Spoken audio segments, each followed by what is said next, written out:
আসসালামু আলাইকুম। আফরিনস কেক ক্যানভাসে সবাইকে স্বাগতম। এটা ছিল একটা চকলেট কেক এবং এটা একটা বাটারস্কচ ফ্লেভার দিয়ে আইসিং করা ছিল। কেক মেক করার প্রসেসিং তো সব একই, তাই আর শুরু থেকে দেখানো হয়নি। এটা শুধু আমি জাস্ট ডেকোরেশনটা দেখানোর জন্য ভিডিওটা করেছিলাম।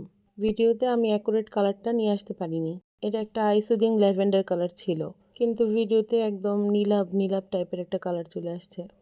বাস্তবে দেখতে কেকটা অনেক সুন্দর হয়েছিল, কিন্তু ভিডিওতে আমি কোনোভাবেই কালারটা ফুটাইতে পারিনি। আমি ড্রেসের লেয়ারগুলোর উপরে সুগার বল দিয়ে দিচ্ছিলাম এবং চারপাশে তবক দিয়ে গোল্ডেন কালার ভাইব নিয়ে আসছিলাম। এই কেকের টোটালটা খাওয়া গেলেও শুধু বারবিটা খাওয়া যাবে না, ওটা একটা কাগজের থাকে, ওই কাগজটা জাস্ট তুলে ফেলতে হবে। আমি কিছু সুগার বল উপর দিয়ে অ্যাড করে দিচ্ছিলাম, গোল্ডেন কালার প্লাস হোয়াইট কালারের সুগার বল, দুইটা কালারই সুগার বল অ্যাড করেছি। আমি কেকের ছবিটা দিয়ে দেব। ছবিটাতে অ্যাকুরেট কালার চলে আসছিল, কিন্তু আমি ভিডিওতে অ্যাকুরেট কালার আনতে পারিনি। কিছুটা ইয়েলোস, কিছুটা নীলাভ নীলাভ টাইপের চলে আসছিল, কিন্তু বাস্তবে এটা একদম ল্যাভেন্ডার কালার ছিল। একটু গাঢ় টাইপের ল্যাভেন্ডার, যেটা বলে বেগুনি টাইপও বলতে পারেন। এটা হচ্ছে আমার কেকের ফাইনাল লুক।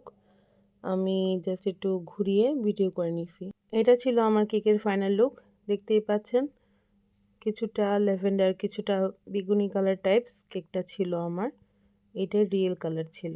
সবাই ভালো থাকবেন। আল্লাহ হাফেজ।